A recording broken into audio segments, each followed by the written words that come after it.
पहले से ही पढ़ चुके हैं कि हर्शी चेज के एक्सपेरिमेंट से पिछले लेक्चर्स में हमने जाना कि डीएनए जेनेटिक मटेरियल होता है, ऐसा हर्शी चेज के एक्सपेरिमेंट से प्रूव हो गया।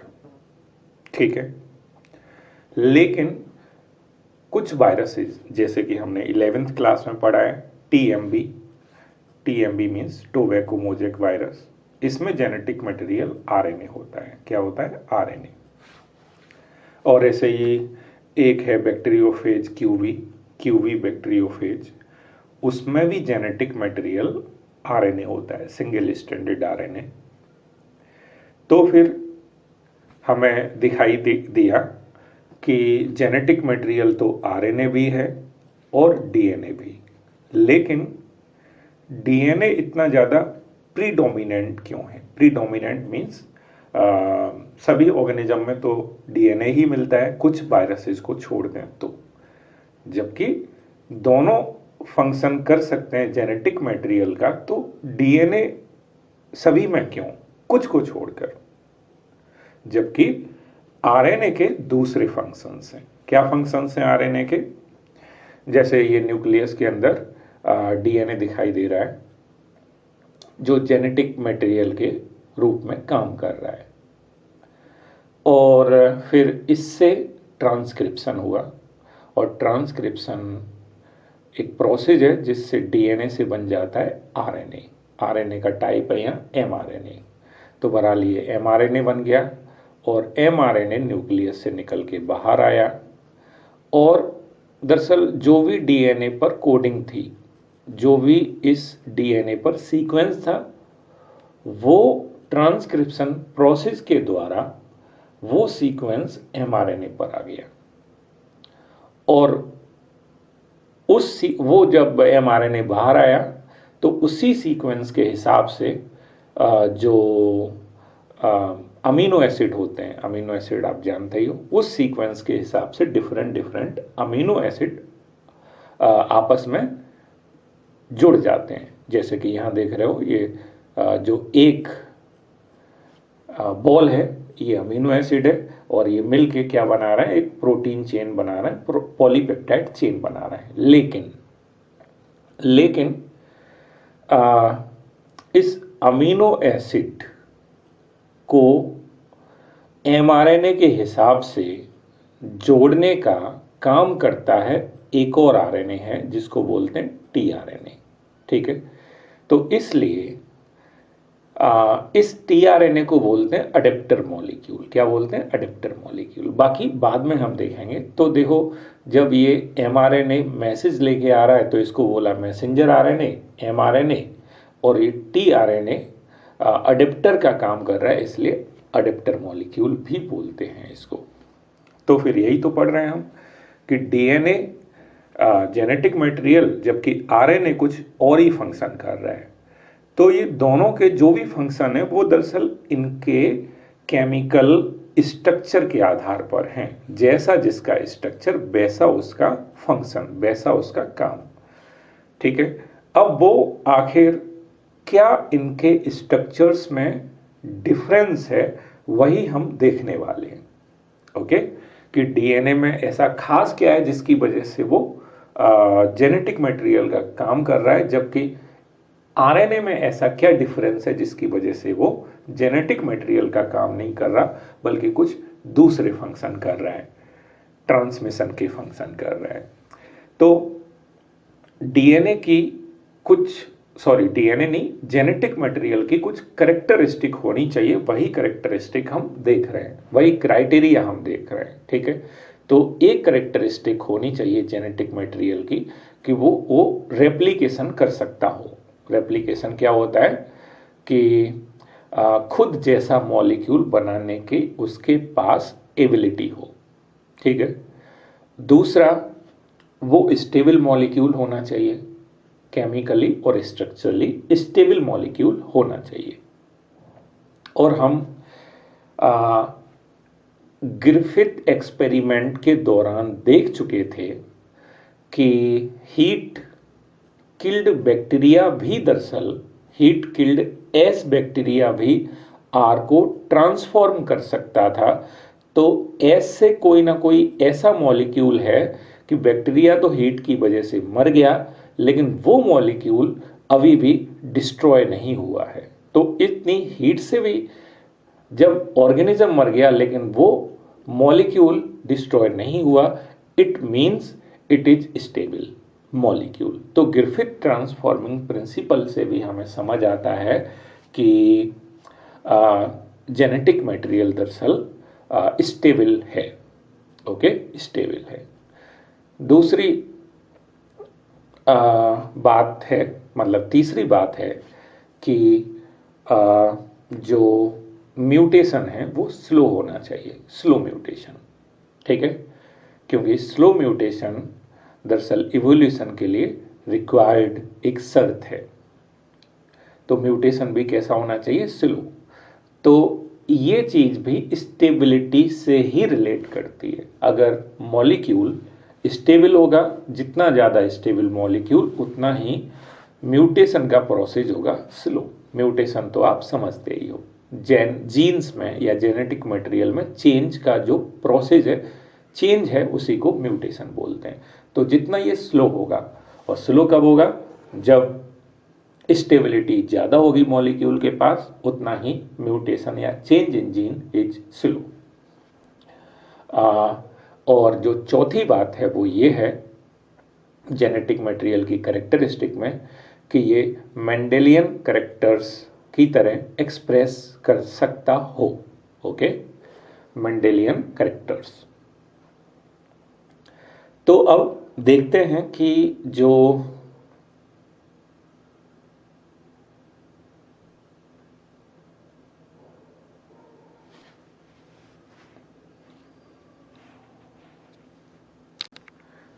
तो हम ये देख रहे हैं कि जो रेप्लिका है या किसी जेनेटिक मॉलिक्यूल का, मींस डीएनए का जो रेप्लिका है वो कैसे फॉर्म होता है। और दरअसल पहले तो ये समझते हैं कि रेप्लिका है क्या। तो अगर एक डीएनए अपने जैसा सेम दूसरा डीएनए बना सकता हो तो इसी को हम बोलते हैं रेप्लिकेशन। आरएनए भी अगर ऐसा काम कर सकता है तो बोलेंगे आरएनए रेप्लिकेशन, डीएनए कर सकता है तो बोलेंगे डीएनए रेप्लिकेशन। तो दरअसल इसमें देखते हैं एक बार, है ना, ये कोई एक डीएनए था, लेकिन हम देख रहे हैं डीएनए के दोनों स्ट्रैंड सेपरेट होने लगे, है ना, ये सेपरेट हो गया और ये सेपरेट हो गया। और फिर जो स्ट्रैंड सेपरेट हो गए, उन्हीं सेपरेट मतलब उस सिंगल स्टैंडर्ड से, उस सिंगल स्टैंड से, उस सिंगल स्टैंड के अपोजिट एक नया स्टैंड फॉर्म होने लगा। और देखो, जैसे मान लो यहाँ पर ए है, पुराने स्टैंड में ए प्रेजेंट है यहाँ, तो इसके अपोजिट जो न्यूक्लियोटाइड है वो टी वाला आएगा। टी का मतलब क्या है, डीऑक्सी थाइमिडीन फॉस्फेट। और अगर यहाँ ए है तो यहाँ टी आएगा, और अगर यहाँ जी वाला है तो यहाँ सी वाला आएगा, जी वाला है तो सी वाला आएगा, ए वाला है तो टी वाला आएगा। ठीक है, इसी तरह से अगर जैसे यहाँ पर ए है तो ए के अपोजिट यहाँ पर क्या होगा, डेफिनेटली टी होगा। यहाँ पर क्या होगा, अगर जैसे यहाँ पर टी है तो यहाँ क्या होगा, ए होगा। यहाँ पर सी है तो यहाँ पर क्या होगा, जी होगा। और यहाँ पर ए है तो यहाँ क्या होगा, टी होगा। और अगर यहाँ टी है तो यहाँ नया फॉर्म होगा, उसमें ए आएगा। तो आप देखो यहाँ भी टी ए वाला है और यहाँ भी कौन सा है, टी ए वाला है। ठीक है, तो इस तरह से जैसा पुराना डीएनए था वैसे ही नए नए दो डीएनए फॉर्म हो गए। ठीक है, तो दरअसल यहाँ जो रूल है वो बेस पेयरिंग का है। बेस पेयरिंग हो रही है और वो भी कॉम्प्लीमेंटेरिटी के आधार पर, on the basis of complementarity. ठीक है, मीन्स ए के अपोजिट हमेशा टी ही आना चाहिए और जी के अपोजिट हमेशा सी ही आना चाहिए। तो इसे हम बोलेंगे कॉम्प्लीमेंटेरिटी रूल। क्या है कॉम्प्लीमेंटेरिटी? ए के अपोजिट टी का आना और जी के अपोजिट सी का आना। तो कॉम्प्लीमेंटेरिटी के हिसाब से बेस पेयरिंग होती है और ये चीज रेस्पॉन्सिबल है रेप्लीकेशन के लिए, मतलब रेप्लीकेशन का ये आधार है, ये बेस है रेप्लीकेशन का। ठीक है, तो replication follow the rule of base pairing and complementarity. So both, अच्छा, तो डीएनए भी रेप्लीकेशन कर सकता है, करता है, और आरएनए भी करता है। तो इस दौड़ में तो दोनों ही जीतते हैं, ठीक है, रेप्लीकेशन वाले कंपटीशन में। अब स्टेबिलिटी की बात करते हैं, क्योंकि हमने अभी पढ़ा था कि जेनेटिक मटेरियल कैसा होना चाहिए? स्टेबल होना चाहिए। ठीक है, तो हमने अभी पढ़ ही लिया स्टेबल होना चाहिए। तो दरअसल क्या है, जब इस डबल स्टैंडर्ड डीएनए को हीट किया तो जो हाइड्रोजन बॉन्ड होते हैं दोनों स्टैंड के बीच में, वो हाइड्रोजन बॉन्ड ब्रेक हो जाते हैं और ये डीएनए सिंगल स्टैंड्स में कन्वर्ट हो जाता है। इस प्रोसेस को बोलते हैं डीनेचुरेशन। डीनेचुरेशन, ओके, डीनेचर हो गया, डीनेचुरेशन हो गया। ओके, हीट किया तो डीनेचर हो गया डीएनए। और अगर हमने दोबारा से इसको कूल कर दिया तो इनके बीच दोबारा से हाइड्रोजन बॉन्ड बन जाते हैं और डबल स्टैंडर्ड डीएनए रीअपियर हो गया। तो इसको बोलते हैं रीनेचुरेशन। क्या बोलेंगे इसको? रीनेचुरेशन, या एनियलिंग भी बोलते हैं, एनियलिंग। ओके, ANEALING, एनियलिंग या रीनेचुरेशन, रीनेचुरेशन। तो डीएनए डबल स्टैंडर्ड है और इस वजह से स्टेबिलिटी आती है। और ये स्टेबिलिटी क्यों आ रही है? कंप्लीमेंटेरिटी की वजह से। कंप्लीमेंटेरिटी है ना, क्योंकि जो ये दोनों स्टैंड जुड़ते हैं वो तो किसकी वजह से जुड़ते हैं? क्योंकि दोनों स्टैंड एक दूसरे के क्या है? कंप्लीमेंट्री है, तो इसलिए अटैच हो जाते हैं। वही कि अगर यहाँ ए है यहाँ टी है तो आपस में अटैच हो गए। सो क्या लिखा है? DNA have to stand which are complementary of each other if separated by heating come together when appropriate condition are provided। तो बहरहाल हमें यह समझ आ गया कि डीएनए स्टेबल है अपने डबल स्टैंडर्ड होने की वजह से, और वो भी दोनों स्टैंड कैसे होते हैं? आपस में कंप्लीमेंट्री होते हैं। और अगला है, हम जानते ही हैं कि यूरेसिल किस में प्रेजेंट होता है? आरएनए में, जबकि थायमीन प्रेजेंट होता है डीएनए में। ठीक है, तो थायमीन की वजह से डीएनए में ज्यादा स्टेबिलिटी आती है। मतलब यूरेसिल बेसिकली जो नाइट्रोजनस बेस है, यूरेसिल नाइट्रोजनस बेस है, वो अनस्टेबल है थायमीन के मुकाबले। Thymine is more stable nitrogenous base than uracil. So इसकी वजह से स्टेबिलिटी, एडिशनल स्टेबिलिटी आएगी डीएनए में। तो दो वजह हुई अब तक जिनकी वजह से स्टेबिलिटी आती है। और तीसरी वजह है, जैसे हम जानते ही हैं कि डीऑक्सीराइबोज शुगर किस में प्रेजेंट होती है? डीएनए में, जबकि राइबोज शुगर किस में प्रेजेंट होती है? आरएनए में। ये सेम है, सब कुछ सेम है सिवाय एक चीज के। यहाँ ये जो सेकंड कार्बन है, ये जो सेकंड कार्बन है यहाँ पर OH है, जबकि सेकंड कार्बन में यहाँ पर क्या है?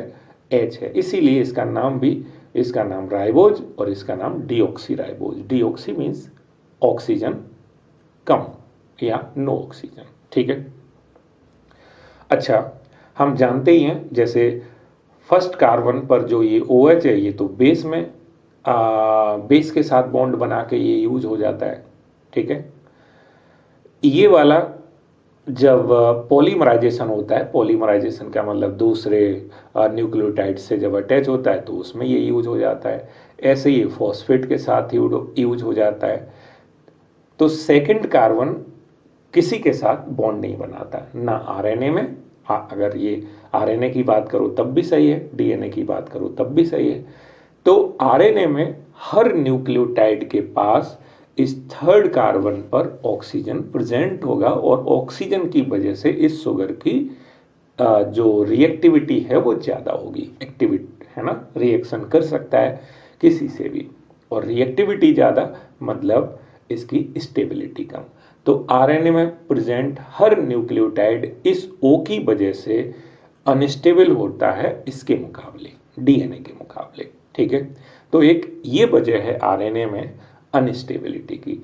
तो डीएनए स्टेबल और यहाँ भी डीएनए स्टेबल और आरएनए अनस्टेबल हर जगह। ओके, तो आरएनए अनस्टेबल है और इसकी वजह से वो डिग्रेडेबल है। डिग्रेडेबल मीन्स डिग्रेड हो जाएगा, टूट जाएगा।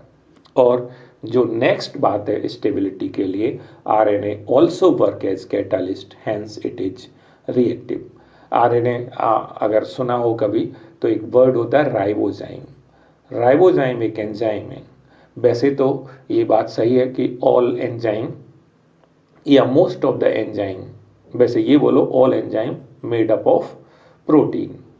सारे एंजाइम प्रोटीन के बने होते हैं नहीं, कुछ एंजाइम ऐसे भी होते हैं जो आरएनए के बने होते हैं। जैसे ribozyme is the enzyme which made up of RNA.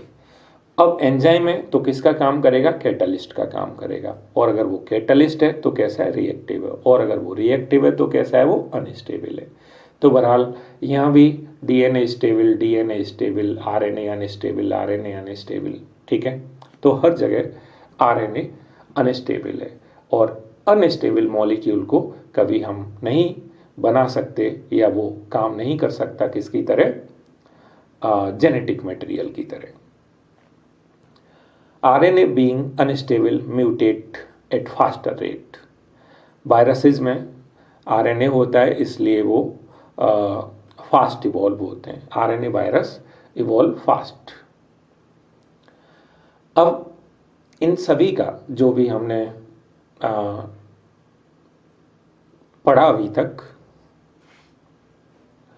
उन सब में ये समझ आया कि डीएनए इस रेस में विनर है।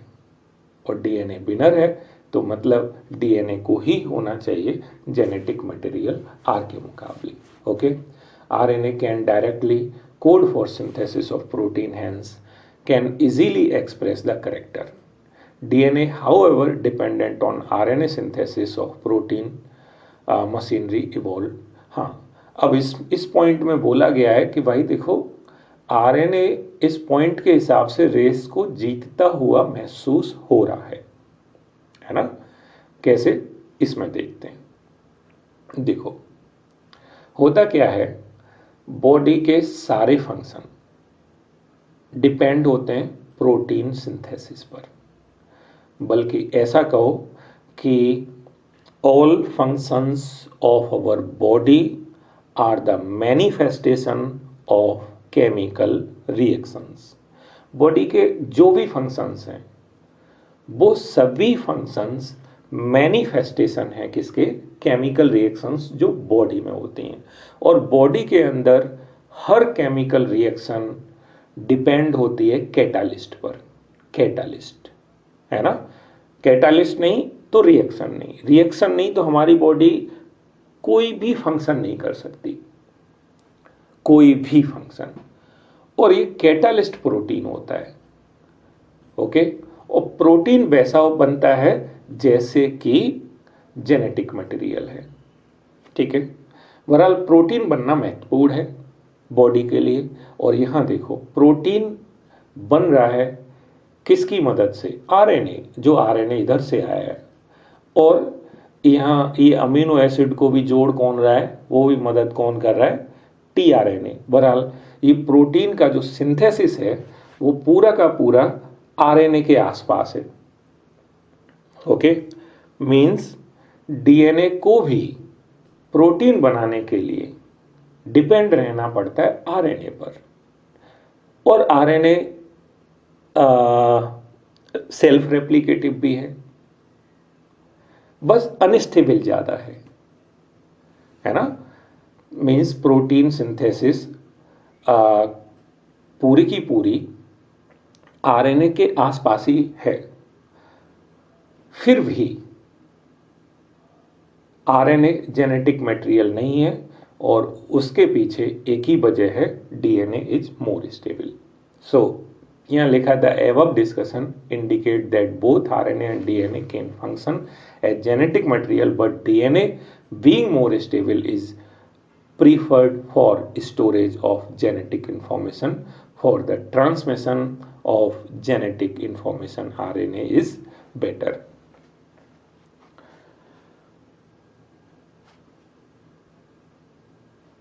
RNA world. अब आरएनए वर्ल्ड है क्या? तो RNA world is hypothetical stage in evolutionary history on off life on earth. दरअसल अर्थ पर जो लाइफ अपीयर हुई है, अर्थ पर जो लाइफ अपीयर हुई है, शुरू में सिंपल ऑर्गेनिज्म आए होंगे और वैसे भी सिंपल ऑर्गेनिज्म से भी पहले सबसे पहले मैक्रोमोलिक्यूल बने होंगे, मीन्स प्रोटीन बना होगा, जेनेटिक मटेरियल बना होगा। तो शुरुआत में जेनेटिक मटेरियल कौन सा होगा, आरएनए या डीएनए, है ना, आरएनए या डीएनए। तो क्योंकि हमने अभी अभी पढ़ा कि आरएनए के चारों तरफ ही प्रोटीन का, अच्छा दो चीजें पढ़ी अभी हमने कि जो लाइफ है, लाइफ के लिए सबसे जरूरी चीज है केमिकल रिएक्शन, और केमिकल रिएक्शन के लिए सबसे जरूरी चीज है एंजाइम, और एंजाइम बने होते हैं प्रोटीन के, और प्रोटीन डायरेक्टली डिपेंड होता है आरएनए पर। तो फिर शुरू में आरएनए, और हमने ये भी पढ़ा कि आरएनए कैटालिस्ट का भी काम करता है, मतलब कुछ रिएक्शंस को भी वो रेगुलेट कर सकता है, कंट्रोल कर सकता है, और प्रोटीन सिंथेसिस तो डायरेक्टली डिपेंड है ही। तो इस तरह से हमें समझ आता है कि जरूर जब लाइफ ओरिजिनेट हुई थी अर्थ पर, उस समय आरएनए ही जेनेटिक मटेरियल होगा, है ना।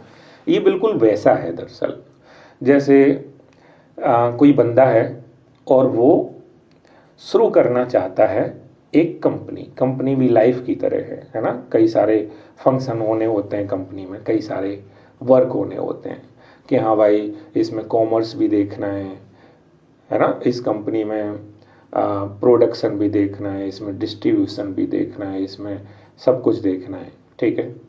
तो अब एक बंदा कर रहा है और एक ही बंदा है, तो पता चला अगर उसको सब कुछ आता है तो ये कंपनी स्टार्ट हो जाएगी।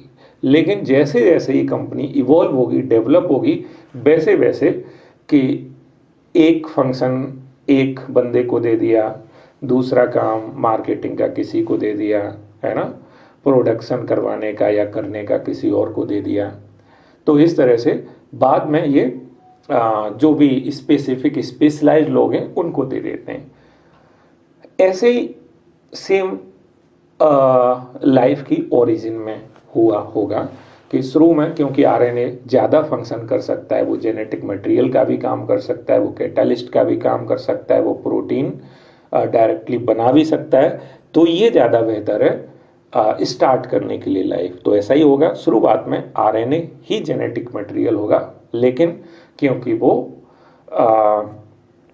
अनस्टेबल है, इसलिए आरएनए की जगह आरएनए जैसा ही कुछ जो स्टेबल हो आरएनए के मुकाबले, वो बन गया होगा, लेकिन आरएनए की मदद से ही या आरएनए से ही, ठीक है। तो आरएनए से डीएनए इवॉल्व हो गया, और डीएनए में खास बात यही थी कि डीएनए ज़्यादा स्टेबल था। तो इस तरह से शुरुआत तो लाइफ की किसने की, आरएनए ने। इसीलिए हम पढ़ते हैं आरएनए वर्ल्ड। तो क्या है, RNA world is hypothetical stage in evolutionary history of life on Earth in which self-replicating RNA molecule proliferated before the evolution of DNA and protein. Means DNA और प्रोटीन जब बने उससे पहले तो क्या चीज बन गई, RNA, ठीक है। क्योंकि प्रोटीन तो डायरेक्टली डिपेंड करता ही है किस पर, RNA पर। RNA was the first genetic material.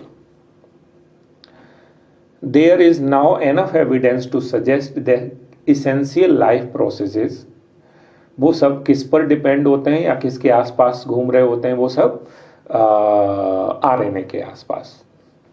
RNA used to act as genetic material as well as catalyst. RNA being a catalyst was reactive and hence unstable, तो unstable है। Therefore, DNA has evolved from RNA with chemical modifications that make it more stable, DNA being double-stranded and having complementary strand further resist change by evolving process of repair। तो ये बात हमने समझ ली। RNA world क्या है? तो अब history of central dogma है। हिस्ट्री ऑफ सेंट्रल डॉगमा, अभी सेंट्रल डॉगमा है क्या? तो एक तरह से ये मॉलिक्यूलर बायोलॉजी, ये वर्ड है सेंट्रल डॉगमा इन मॉलिक्यूलर बायोलॉजी। जैसे हमारी बॉडी है और हमारी बॉडी मतलब लाइफ है क्या? केमिकल का सूप है ना? Life is the living cell. Cell को बोलो, क्योंकि चाहे लाइफ हो चाहे बॉडी हो, सब किस पर डिपेंड करते हैं? सेल पर। Cell is the unit. और सेल क्या है? Cell is the soup of chemical. Cell में बस केमिकल्स भरे हैं, कुछ भी नहीं है। और वो सभी केमिकल्स बनते कैसे हैं, है ना? वो कैसे बनते हैं सभी केमिकल्स? तो एक उसका की वे है, की तरीका है। और की तरीका ये है कि जेनेटिक मटेरियल और मतलब डीएनए, और डीएनए से बनता है आरएनए, और आरएनए से बनता है प्रोटीन, और प्रोटीन बन जाता है या प्रोटीन का बना होता है एंजाइम, और एंजाइम ही रेगुलेट करता है या कैटलाइज करता है रिएक्शन, और रिएक्शन होना ही जिम्मेदार होती हैं फर्दर केमिकल्स के लिए, कोई भी केमिकल हो, है ना?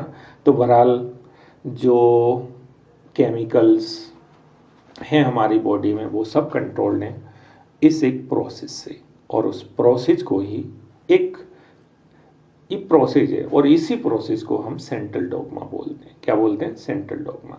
तो बहरहाल डीएनए से डीएनए का बनना भी हो सकता है, हम देख चुके हैं, उससे क्या बोलते हैं? रेप्लिकेशन। और डीएनए से आरएनए बन सकता है, किसी भी टाइप का आरएनए, वो होता है ट्रांसक्रिप्शन। लेकिन सेंट्रल डॉगमा में एक सीरीज है ना, केमिकल्स के बनने की। तो यहाँ हम एमआरएनए दिखाएंगे, कोई भी आरएनए नहीं। हाँ, ऐसा भी हो सकता है कि एमआरएनए या आरएनए से डीएनए भी बन सकता है, और उसको बोलते हैं हम रिवर्स ट्रांसक्रिप्शन। क्या बोलते हैं? Reverse transcription. ये वायरसेस में, जो आरएनए वायरस होते हैं उनमें रिवर्स ट्रांसक्रिप्शन होता है। और एमआरएनए से प्रोटीन का बनना, इस प्रोसेस को बोलते हैं ट्रांसलेशन। तो ये पूरा का पूरा जो सीक्वेंस है, सीरीज है रिएक्शंस की, केमिकल्स की, इसी को बोलते हैं हम लोग सेंट्रल डॉगमा। तो सेंट्रल डॉगमा की हिस्ट्री क्या है ना? थोड़ा हिस्ट्री, ये किसने कंसेप्ट दिया तो देखते हैं। जैसा कि हम जानते हैं कि डबल हेलिकल मॉडल डीएनए का किसने प्रपोज किया? तो वो प्रपोज किया वाटसन एंड क्रिक ने। अच्छा, वाटसन क्रिक ने वो जो रिवोल्यूशनरी कंसेप्ट दिया, वो मॉडल दिया, उसके बाद उन्हें और कुछ समझ आया। दरअसल ये एक कोट है, और ये एज ए कोट ही नीट में या कई एग्जाम में कई बार आया है। तो हम इसकी लैंग्वेज भी यहाँ चेंज नहीं कर सकते। ऐसा क्या, ऐसा ही मैं इसको पढ़ता हूँ। लिखा है, it has not escaped our notice that the specific pairing we have postulated immediately means हमारे नोटिस से नहीं बच सकता अब, है ना? जो उन्होंने डबल हेलिक्स मॉडल बनाते समय जो पेयरिंग, बेसिस की पेयरिंग पोस्टुलेट की, है ना। उन्होंने क्या किया, बेस पेयरिंग मतलब डबल हेलिक्स मॉडल बताया, उसमें बताया कि बेस ऐसे ऐसे पेयर करते हैं। तो बता रहे हैं कि ये बेस पेयरिंग वाला जो कंसेप्ट दिया है, अब immediately suggest a possible coping mechanism for the genetic material। Means ये चीज जो बेस पेयरिंग वाला कंसेप्ट है उसमें हेलिकल मॉडल में, डबल हेलिक्स वाले मॉडल में, अब इसकी वजह से मतलब इसको समझ लो तो हमें ये भी समझ आ जाएगा कि जेनेटिक मटेरियल कॉपी कैसे होता है, जेनेटिक मटेरियल रेप्लिकेट कैसे होता है। मतलब उनका एक तरह से इशारा था, तब तक रेप्लिकेशन का कंसेप्ट कि रेप्लिकेशन कैसे होता है ये तब तक डिस्कवर नहीं हुआ, लेकिन उनका जो डबल हेलिक्स मॉडल था उसमें इतनी ज़्यादा सिंप्लिसिटी होती है। दरअसल किसी भी कंसेप्ट में अगर सिंप्लिसिटी होगी तो दरअसल उसमें उतने ही ज़्यादा आंसर छुपे होंगे। किसी भी कंसेप्ट, जैसे अगर आप कोई कंसेप्ट सीखते हो और वो आपने ऐसे सीख लिया कि वो आपके दिमाग में बहुत ज़्यादा सिंप्लीफाई हो गया, और जितना ज़्यादा सिंप्लीफाई हो जाएगा उतने ही वो आंसर्स के लिए रेस्पॉन्सिबल होगा वो कंसेप्ट। तो ऐसे ही इन्होंने जो डबल हेलिकल मॉडल दिया उसमें जो बेस पेयरिंग थी उससे इन्हें अंदाज़ा लग गया कि ये बेस पेयरिंग वाला जो कंसेप्ट है इसी पर बेस्ड रेप्लिकेशन होगा, वो जल्दी ही किसी न किसी के द्वारा डिस्कवर कर लिया जाएगा। ओके, और जल्दी ही, तो इस कोट को आप एक बार अच्छे से याद करोगे।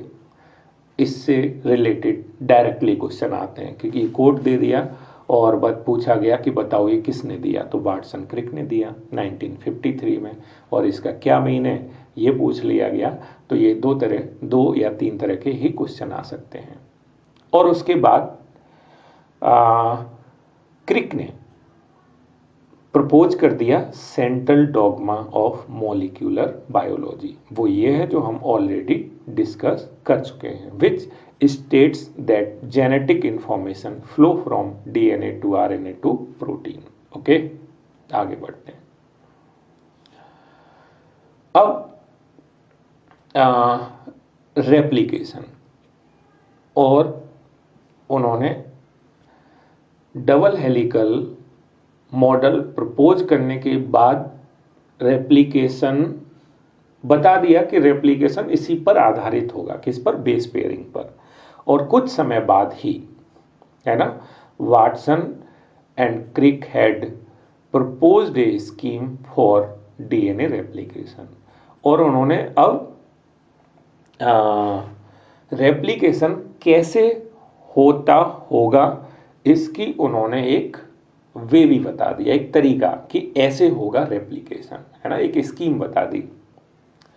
और वो स्कीम क्या थी कि रेप्लिकेशन सेमी कंजर्वेटिव होगा, सेमी कंजर्वेटिव डीएनए रेप्लिकेशन होगा। अब ये सेमी कंजर्वेटिव डीएनए रेप्लिकेशन क्या होता है, तो दरअसल जैसे ये एक डीएनए का मॉलिक्यूल था, फिर क्या हुआ, दो डीएनए बन गए। अब दो डीएनए बन गए तो देखो इस डीएनए में एक स्ट्रैंड पुराना वाला है, इस डीएनए में भी एक स्ट्रैंड पुराना वाला है, जबकि एक एक स्ट्रैंड नया है। तो हर डीएनए में, हर डीएनए के मॉलिक्यूल में एक पूरा का पूरा स्ट्रैंड अपने पुराने डीएनए से आता है, जबकि दूसरा वाला स्ट्रैंड नया बनता है ना।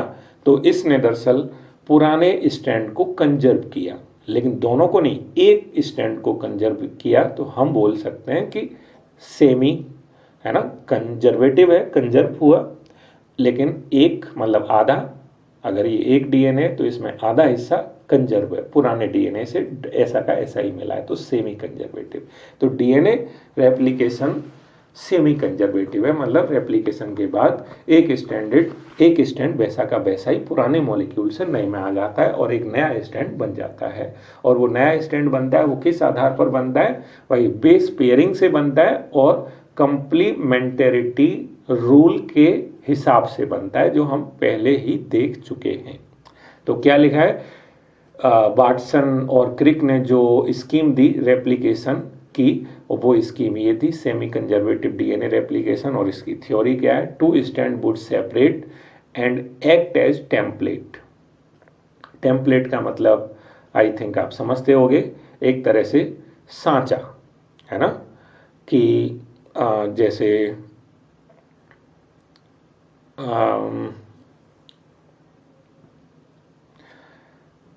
जैसे मान लो एक स्टाम्प है, फॉर एग्जाम्पल स्टाम्प है ना, तो स्टाम्प है, और स्टाम्प जैसे ही आप कागज पर लगाते हो तो जो चीज़ स्टाम्प पर लिखी होती है वो कागज पर आ जाती है। तो स्टाम्प क्या हो गया, एक तरह से टेम्पलेट हो गया, और जो आप लगा रहे हो, है ना, तो वो नई चीज़ बन गई। तो बताया गया कि 2 stand would separate and act as template. दोनों स्टैंड सेपरेट हो गए, और वो दोनों स्टैंड किसकी तरह काम कर रहे हैं, टेम्पलेट की तरह, है ना, और उस टेम्पलेट के हिसाब से ही दूसरा स्टैंड बन रहा है। तो सिंथेसाइज न्यू कंप्लीमेंट्री स्टैंड। तो टेम्पलेट के उस टेम्पलेट की मदद से ही दूसरा कंप्लीमेंट्री स्टैंड बन जाता है। After the completion of replication each DNA molecule would have 1 parental and 1 new synthesize stand. ठीक है जी, ये एक बार और देख लो, ये दोनों स्टैंड्स थे, दोनों स्टैंड सेपरेट होके, मतलब इनका जो हाइड्रोजन बॉन्ड था वो टूट गया, सिंगल सिंगल स्टैंड बन गए, और हर स्टैंड जो है वो किसका वर्क कर रहा है, वो वर्क कर रहा है टेम्पलेट का, है ना, टेम्पलेट का। और इस टेम्पलेट से की मदद से, टेम्पलेट की मदद से नया स्टैंड बन गया। और वो स्टैंड कैसा होगा, कंप्लीमेंट्री। कंप्लीमेंट्री का मतलब अगर यहाँ ए है तो यहाँ क्या होगा, टी, और यहाँ टी है तो यहाँ क्या होगा, ए, यहाँ जी है तो यहाँ क्या होगा, सी। तो सिंपल ये नए वाले स्टैंड बन गए, और ये वाला पुराना स्टैंड था, old stand. So old stand work as template.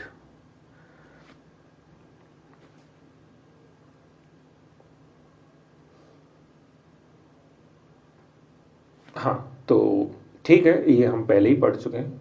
तो in these newly form DNA, 1 stand is old and other strand is newly formed. That is why we call replication process is semi conservative in nature. अब ठीक है, ये तो Watson और क्रिक ने एक scheme दे दी, बता दिया कि रेप्लिकेशन सेमी कंजर्वेटिव ही होता होगा डीएनए का। लेकिन इसका एक्सपेरिमेंटल प्रूफ कि रेप्लिकेशन सेमी कंजर्वेटिव ही होता है डीएनए का, ये दिया मेसेल्सन एंड स्टॉल ने। किसने दिया ये, मेसेल्सन एंड स्टॉल ने। तो इसी को हम देखते हैं। तो इस प्रोसेस में ये एक पूरा एक्सपेरिमेंट है। तो ये क्या एक्सपेरिमेंट है, देखो क्या है, इकोलाई है ये, इकोलाई। और इकोलाई को ग्रो किया एक मीडियम में, उस मीडियम का नाम है NH4Cl, NH4Cl, ओके। और उस NH4Cl में जो नाइट्रोजन है, वैसे तो नाइट्रोजन 14 होता है, नॉर्मल नाइट्रोजन 14 होता है, ओके। लेकिन यहां जो नाइट्रोजन लिया वो नाइट्रोजन है 15, ओके। 15 नाइट्रोजन मीन्स ये हैवी नाइट्रोजन है, हैवी नाइट्रोजन। हम इसको रेडियो एक्टिविटी की वजह से नहीं लिया है, यहाँ हमने लिया है किसकी वजह से, इसकी डेंसिटी ज़्यादा होने की वजह से। तो N15 की डेंसिटी ज़्यादा होगी N14 के मुकाबले, इसलिए हमने यहाँ पर जो NH4Cl लिया है उसमें नाइट्रोजन कौन सा है, N15 है, जो कि हैवी नाइट्रोजन है, ठीक है। अब देखो, इकोलाई लिया और इस मीडियम में ग्रो करवाया फॉर मैनी जनरेशंस, दरअसल होता क्या है कि ई कोलाई 20 मिनट में नई जनरेशन आ जाती है। जैसे एक बैक्टीरिया डाला, 20 मिनट बाद 2 बैक्टीरिया आ जाएंगे और अगले 20 मिनट बाद 4 बैक्टीरिया आ जाएंगे। और आप जानते ही हो कि हर 20 मिनट में जब डबल होंगे बैक्टीरिया तो इस ग्रोथ को, पॉपुलेशन की ग्रोथ को एक्सपोनेंशियल बोलते हैं। और एक्सपोनेंशियल क्या है ये हम लोग काफ़ी बात कर चुके हैं। मीन्स एक्सपोनेंशियल वो रेट है कि अगर हमने एक बैक्टीरिया से शुरू की और 20 मिनट के पीरियड इनको मतलब 20 मिनट में एक साइकिल हो जाती है, और ऐसी अगर 30 साइकिल भी हो गई तो 30 साइकिल के बाद बिलियंस ऑफ बैक्टीरिया बन जाएंगे, बिलियंस, करोड़ों बैक्टीरिया बन जाएंगे। ओके, एक्सपोनेंशियल, तो इसमें कोई बड़ी बात नहीं, ये समझते हो एक्सपोनेंशियल रेट ऑफ क्या होता है ग्रोथ का। तो दरअसल फॉर मैनी जनरेशन वही बात है कि कुछ बैक्टीरिया लिए और उनको ग्रो करवाया, मैनी जनरेशन मतलब बिलियंस ऑफ बैक्टीरिया बना लिए। अब जब यहाँ 1-2 बैक्टीरिया लिया और बिलियंस ऑफ बैक्टीरिया बना लिए, और यह मीडियम कौन सा लिया है, नाइट्रोजन 15, तो इन बैक्टीरिया में जो भी नाइट्रोजन प्रेजेंट होगा, और हम जानते हैं डीएनए में क्या प्रेजेंट होता है, डीएनए में नाइट्रोजन बेस प्रेजेंट होता है, मतलब नाइट्रोजन प्रेजेंट होता है। तो जो भी यहाँ पर डीएनए होगा या दूसरे मॉलिक्यूल्स होंगे, प्रोटीन या आरएनए कुछ भी, वो सब के पास नाइट्रोजन कौन सा होगा, 15, क्योंकि यहाँ नाइट्रोजन का सिर्फ यही सोर्स है। क्योंकि बैक्टीरिया जब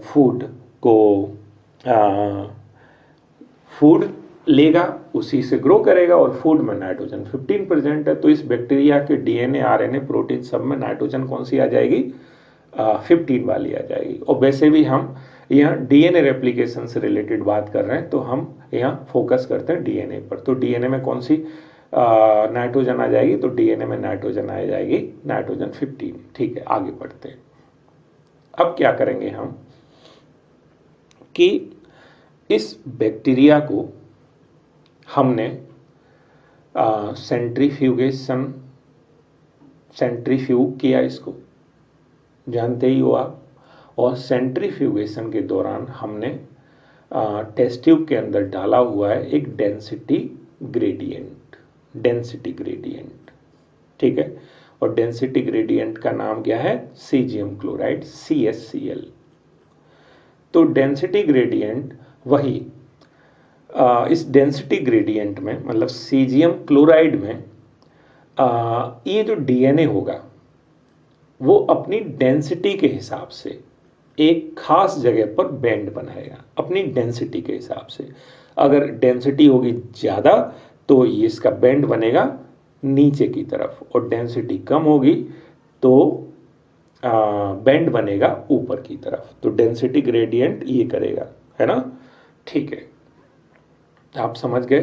तो अब नाइट्रोजन एक तो 14 वाला होता है और एक नाइट्रोजन कौन सा होता है, 15 वाला। इस बैक्टीरिया में कौन सा नाइट्रोजन प्रेजेंट है, 15, क्योंकि इसमें फूड सोर्स में नाइट्रोजन 15 था। तो 15 हैवी नाइट्रोजन है 14 के मुकाबले, और हैवी नाइट्रोजन वाले डीएनए का जो बैंड बनेगा वो नीचे की तरफ बनेगा, और वो बना भी है ना, हैवी नाइट्रोजन का इधर बना है। अब आगे बढ़ते हैं। अब हुआ ये कि उसी नाइट्रोजन 15 में ग्रो करवाया गया बैक्टीरिया, हमने वहां से कुछ बैक्टीरिया ले लिए और उसको ग्रो करवाया अलग मीडियम में। अब की बार जिस मीडियम में ग्रो करवाया वहां नाइट्रोजन का सोर्स क्या है, 14 है। ओके, नाइट्रोजन का सोर्स अब की बार 14, और हमने इसमें बैक्टीरिया डाले और 20 मिनट बाद ही सिर्फ उनको सेंट्रीफ्यूग कर दिया, 20 मिनट बाद, मतलब। और 20 मिनट में क्या होता है, एक जनरेशन आ पाती है। अगर यहाँ 10 बैक्टीरिया डालें तो 20 मिनट बाद कितने हो गए होंगे, 20। हर एक ने एक एक बना लिया, मतलब हर एक ने एक बैक्टीरिया 2 में कन्वर्ट हो गया, तो 10 डाले 20 बन गए, ठीक है। मीन्स अच्छा, सेंट्रीफ्यूग करने के बाद अब सीजियम क्लोराइड में जो बैंड बन रहा है वो बैंड पिछली बार वाला जो बेंड था उससे तो कहीं ऊपर बना है।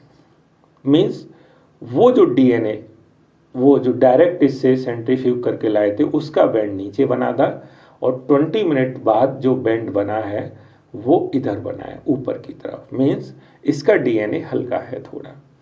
मीन्स 14 पहुंच चुका है इसमें। अब आगे देखते हैं। और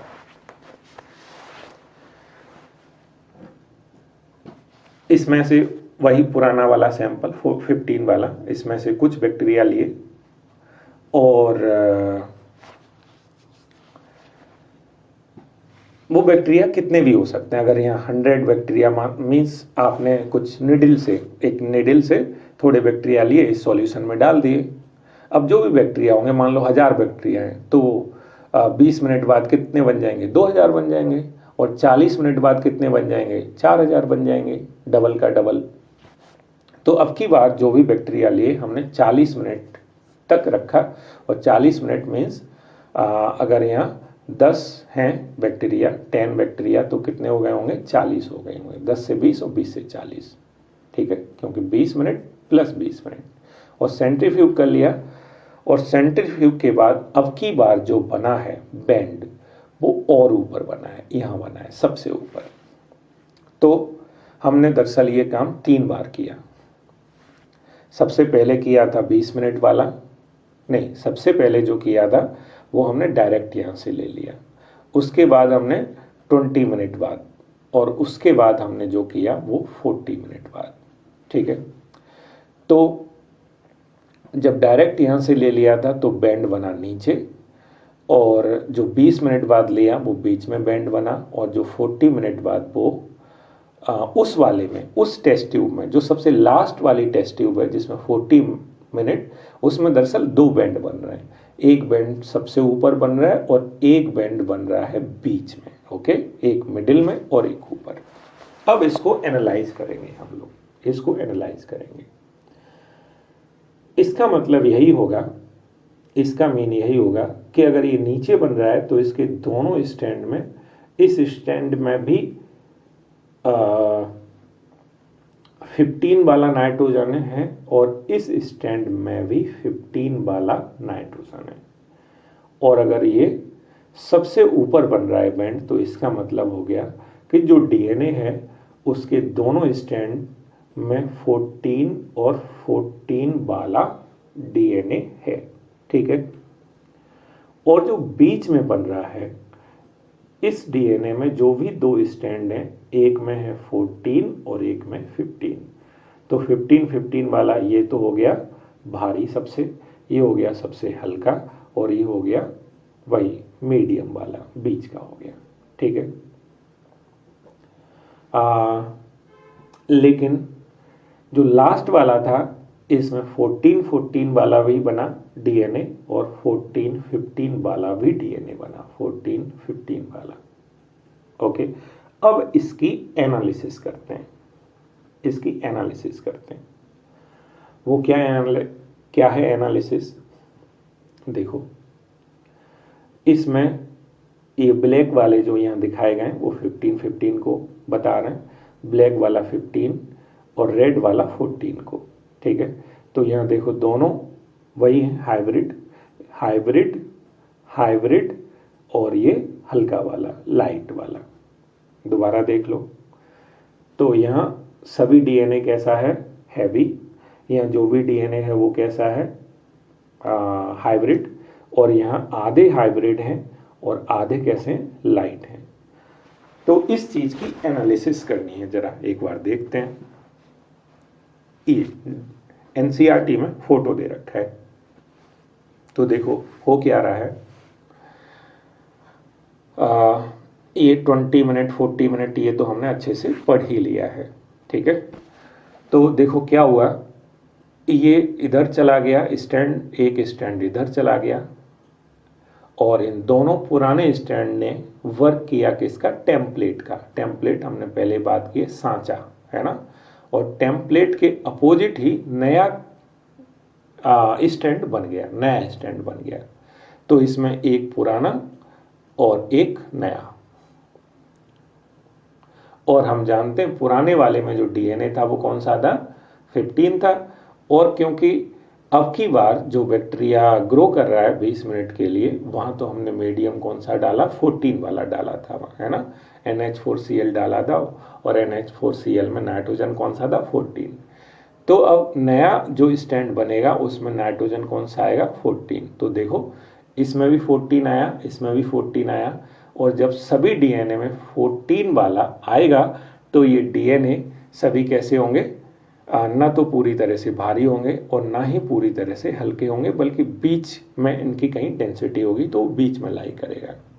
और अगर हमने इसको 40 मिनट तक ग्रो करने दिया, 40 मिनट मतलब अगले 20 मिनट तक, है ना, हमने तो सेपरेट सैंपल लिया था, 40 मिनट तक ग्रो करवाया था, यहाँ वही जैसे 40 मिनट, 20 मिनट, वैसे यहाँ पर 20 मिनट और लिखना चाहिए, 20 मिनट, ठीक है। तो ये टोटल 40 मिनट हो गए, टोटल 40 मिनट। तो देखो इससे भी क्या होगा, एक पुराना स्टैंड, एक पुराना स्टैंड, एक पुराना स्टैंड, एक पुराना स्टैंड, और सब नए स्टैंड बन गए। तो पुराना स्टैंड कौन सा था, 14 वाला। एक बार दोबारा देखते हैं, देखो ये डीएनए के दोनों स्टैंड सेपरेट होंगे, तो रेड वाला स्टैंड इधर चला गया और ग्रीन वाला इधर चला गया, ऐसा दिखाया है। वो इधर उधर कुछ नहीं, कुछ भी कर लो, और रेड वाला इधर पहुंचा ओल्ड, और ग्रीन वाला इधर पहुंचा, और नए स्टैंड बन गए। सभी में ग्रीन वाले 14 वाले स्टैंड बनेंगे। अब देखो इसमें जितने भी डीएनए, टोटल डीएनए कितने, 4, और 4 में से 2 तो 14 वाले हैं, लाइट वाले हैं, और 2 कैसे, इंटरमीडिएट वाले, इसलिए यहाँ पर 2 बैंड बने, एक लाइट वाला सबसे ऊपर और एक कौन सा, बीच वाला, हाइब्रिड वाला बीच में, नीचे वाला बिल्कुल नहीं बना, ठीक है। अब आप इसी तरह से अगले 20 मिनट बाद, नेक्स्ट 20 मिनट बाद क्या होने वाला है वो दिखाओगे, है ना। नेक्स्ट 20 मिनट में, नेक्स्ट 20 मिनट बाद जो डीएनए बनेंगे टोटल कितने बन जाएंगे, 8 बनेंगे, वो आप बनाओगे। और उसमें ये बैंड कितने बनेंगे और इन बैंड की मोटाई कितनी होगी। जैसे अभी तो इनकी मोटाई बराबर बराबर है, बराबर क्यों है, क्योंकि 4 बैंड हैं, 4 में से 2 हैं लाइट और 2 हैं इंटरमीडिएट मतलब हाइब्रिड, तो दोनों की मोटाई कैसी होगी, बराबर। और जब 8 बनेंगे तो आप बताओगे कि बैंड कहाँ लाई करेंगे, ऊपर, बीच में, नीचे, और जो ऊपर कर रहा है उसकी थिकनेस कंपेरेटिवली, मान लो अगर मान लो इसकी 1 यूनिट है तो इसकी कितने यूनिट होगी, 3 यूनिट या 4 यूनिट, 4 गुना या कितना, 3 गुना। तो ये क्वेश्चन करके मेरे को आप भेजोगे, ठीक है, इसी तरह से फोटो बना के। ये अब थ्योरी है जो हमने अभी पढ़ा। तो जिन साइंटिस्ट ने ये प्रूव किया सेमी कंजर्वेटिव होता है रेप्लिकेशन, तो मेसेल्सन एंड स्टॉल ने ये एक्सपेरिमेंट किया 1958 में। वही इकोलाई को ग्रो करवाया, मीडियम में NH4Cl लिया, यहाँ पर नाइट्रोजन हैवी आइसोटोप है, नाइट्रोजन का हैवी है, न कि रेडियो एक्टिव, ठीक है। As only nitrogen source for many generation the result N was incorporated into newly synthesized as, तो ये पढ़ लोगे, डेंसिटी ग्रेडियंट यहाँ सीजियम क्लोराइड लिया है। और यहाँ देखो, please note that N15 is not radio active isotope. दरअसल पूछा जाता है ना, पहले हमने वो दूसरा जो पढ़ा था हर्सी चेज वाला, उसमें फॉस्फोरस और सल्फर के आइसोटोप लिए थे, वो रेडियो एक्टिव थे। तो नॉर्मली हम क्वेश्चन आए तो हमें लगता है ये रेडियो एक्टिव है, लेकिन यहाँ पर ये रेडियो एक्टिव नहीं बल्कि यहाँ हैवी आइसोटोप है, हैवी आइसोटोप, ठीक है। तो यह स्पेशली एनसीईआरटी में लिखा है कि भाई ये रेडियो एक्टिव नहीं है बल्कि हैवी है, इस चीज को ध्यान रखें। और वही है सारा जो आपने समझ लिया है। Referred cell into medium N15 took samples various intervals पर ये ग्रो करवाया, कभी 20 मिनट, कभी 40 मिनट, ऐसे ऐसे 20 मिनट, 40 मिनट, और फाइनली उसकी एनालिसिस की, ठीक है। ओके, अब आगे है, जैसा कि मेसेल्सन स्टॉल ने एक्सपेरिमेंट किया ई कोलाई को लेके। ऐसा ही एक्सपेरिमेंट किया साइंटिस्ट ने, टेलर और उसके साथियों ने 1958 में। तो मेसेल्सन स्टॉल ने तो ऑर्गेनिज्म ई कोलाई लिया, लेकिन टेलर और उसके कलीग्स ने जो ऑर्गेनिज्म लिया वो एक प्लांट, फावा बीन्स, विसिया फावा। ठीक है, ये है, इसका फोटो से देख सकते हो। तो इसकी रूट के मदद से बेसिकली स्टडी की, एक्सपेरिमेंट्स किए और पता लगाया, जो चीज उन्होंने डीएनए के लिए पता लगाई वही चीज इन्होंने क्रोमोसोम के लिए पता लगाई कि क्रोमोसोम में भी जो रेप्लिकेशन होता है वो कैसा होता है, उसका नेचर सेमी कंजर्वेटिव होता है। तो इस टाइप के क्वेश्चन आते हैं कि भाई जो टेलर और कलीग्स ने एक्सपेरिमेंट भी किया वो किस पर किया, तो आप बता दोगे विसिया फावा या फावा बीन्स, जो भी ऑप्शन में हो। और दूसरा, उन्होंने जो रेप्लिकेशन सेमी कंजर्वेटिव होता है वो किस में देखा, तो उन्होंने क्रोमोसोम में डिटरमाइन किया, क्रोमोसोम में देखा। और तीसरा क्वेश्चन ये भी पूछा जाता है कि उन्होंने क्या नाइट्रोजन लिया था, हैवी नाइट्रोजन, क्या लाइट नाइट्रोजन? नहीं, तो उन्होंने दरअसल लिया था रेडियो एक्टिव थायमीन। क्या? Radio active thymine. थायमीन आप जानते ही हो, जो बेस होता है। और थायमीन में दरअसल इन्होंने एक चीज यहां नहीं दे रखी, कई बार क्वेश्चन में पूछा जाता है, हाइड्रोजन की ये वाली फॉर्म ली थी, 1s3 वाली जो होती है ना। तो ये हाइड्रोजन उन्होंने यूज किया था थायमीन में ये हाइड्रोजन यूज किया जो कि रेडियो एक्टिव है। तो इस तरह से उन्होंने पता लगाया। ठीक है, तो ये भी क्वेश्चन पूछा जाता है, अभी रिसेंट ही नीट एग्जाम में पूछा गया है। अच्छा, एक मैंने क्वेश्चन अभी पूछा था 40 मिनट, हाँ अगले 20 मिनट तक, तो वो अगले 20 मिनट मतलब 60 मिनट हो जाएंगे टोटल। लेकिन यहाँ एक और सेपरेट क्वेश्चन पूछा गया है कि E coli was allowed to grow 80 minutes, then what would be the proportion of light and heavy density, light and hybrid densities DNA molecule. तो बहरहाल एक 60 मिनट बाद और एक 80 मिनट बाद जो बैंड्स बनेंगे टेस्ट ट्यूब में, उनकी आपको क्या बतानी है, प्रोपोर्शन बताना है, कौन सा कितना मोटा होगा। ठीक है, ये